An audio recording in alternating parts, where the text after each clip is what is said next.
first. The International Criminal Court has once again shown why it is nothing more than a terrorist sympathising, morally bankrupt organisation that bends over to criminal and murderous regimes. A body where terrorists receive get-out-of-jail-free cards. Any ounce of credibility that the ICC had left has been shot to pieces and blown into oblivion. In fact, it must be condemned for its ongoing reckless abuse of power. Overnight, the ICC issued an arrest warrant for Hamas leader Mohammed Deif, whom Israel claims to have killed earlier this year, a barbaric war criminal and one of the masterminds of the October 7 massacre.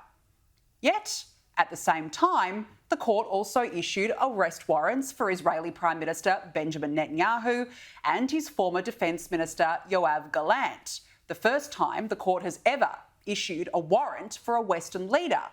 The leader, of course, of a country which was invaded by Hamas terrorists on October 7, a country which suffered the largest loss of life since the Holocaust and whose citizens, around 97 of them, are still being held hostage, and we don't know whether they are dead or alive. So please explain how the ICC has lobbed a terrorist in with a leader fighting for his citizens. This is a false equivalency. I mean, imagine the ICC issuing an arrest warrant for Osama bin Laden for the September 11 terror attacks and at the same time issuing warrants for former US President George W. Bush and other Western leaders at the time, like John Howard, for responding with war against terror in the Middle East.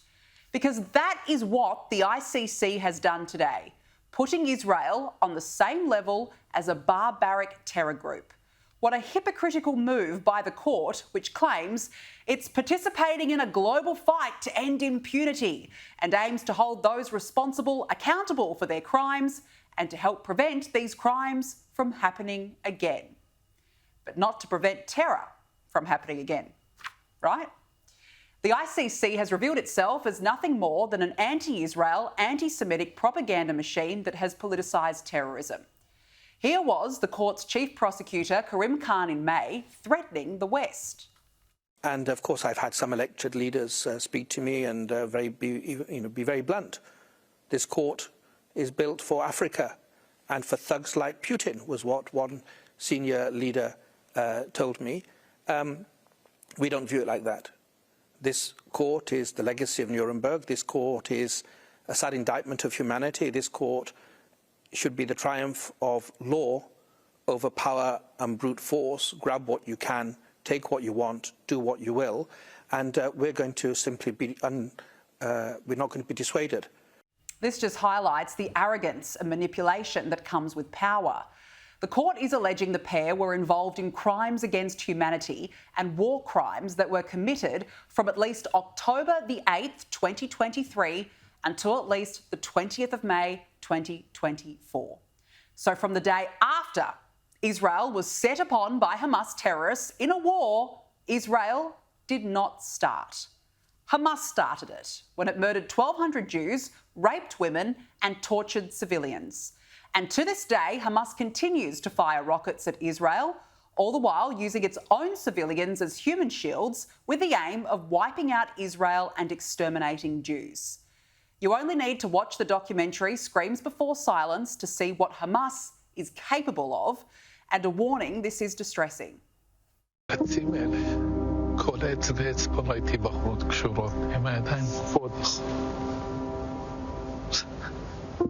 שרצח אותם, אנס אותם, תעלל בהם, פה בעצים האלה.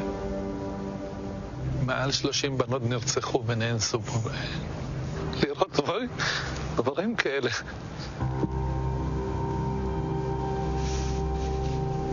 It's okay.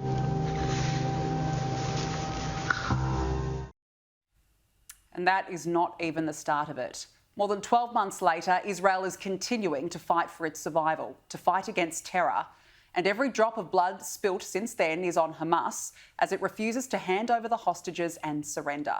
Now, war is terrible, make no mistake, but the ICC's claims are wrong. Hamas continues to act against its own citizens. It abuses humanitarian aid, while Israel actually still sends in aid trucks and has even authorised the opening of 20 bakeries in the northern Gaza Strip and a water line to supply the area as part of a list of the country's commitments to improve the humanitarian situation in Gaza. Without Israel, Gaza's 1.8 million residents would continue to suffer from their own terrorist leader's decision. The IDF issued evacuation orders to civilians in Gaza. It has the military might to wipe out Gaza in an instant, and it hasn't done that. Israel has minimised the number of civilian deaths, an act described by some in the international community as above and beyond what international law requires, and more than the United States did in its wars in Iraq and Afghanistan. Now, the ICC has chosen to focus on the accidental drone attack on aid workers which killed an Australian, aid which is again being withheld by Hamas. Now, this was and remains a terrible tragedy in the crossfire of war. But let's not forget, Israel has also accidentally killed its own personnel in multiple incidents in the crossfire.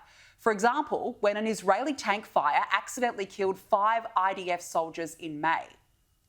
So if this and other incidents where Israelis have been caught up in the fog of war was deliberate, as what is being alleged, then the ICC's decision makes a complete mockery of international law and brings its own decisions into disrepute.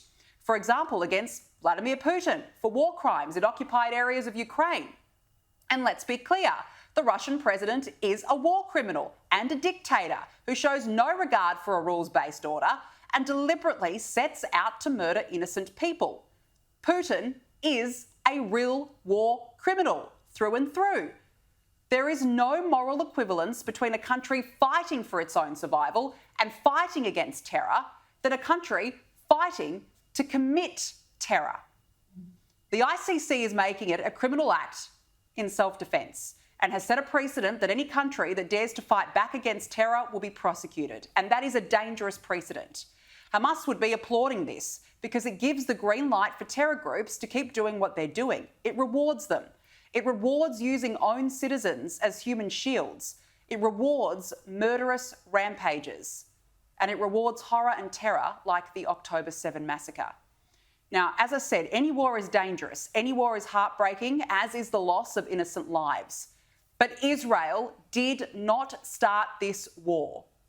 And this appalling treatment by global con artists like those at the ICC and the United Nations proves why Israel is doing what it needs to do, not only to protect itself from Hamas, but to fight and destroy terrorists on behalf of the whole world.